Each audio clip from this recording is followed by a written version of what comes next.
শুক্রবার ভয়াবহ এক অগ্নিকাণ্ডের মুখোমুখি হয় জার্মানির রাজধানী বার্লিনের একটি মেটাল কারখানা। বার্লিনের স্টেকলিস সেলেন্ডপ এলাকার লিস্টারফেল্ডে আগুন লাগার সঙ্গে সঙ্গে পুড়তে শুরু করে 1000 বর্গ মিটারের ডিল মেটাল অ্যাপ্লিকেশনস নামে কারখানাটির পুরো 4 তলা ভবন।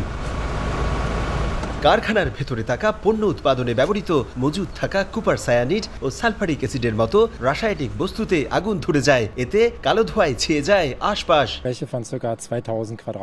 আগুনের সূত্রপাত কিভাবে হলো তা এই মুহূর্তে বলা মুশকিল, তবে আগুনের নিচের তলা সম্পূর্ণ পড়ে গেছে। একই সাথে অন্যান্য তলাতেও আগুন দ্রুত ছড়িয়ে পড়ে।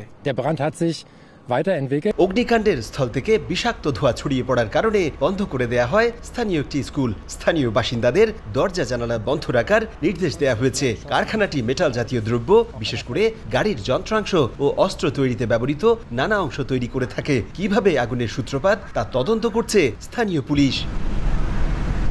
জার্মানি থেকে বিটু বড়ুয়া, সময় সংবাদ।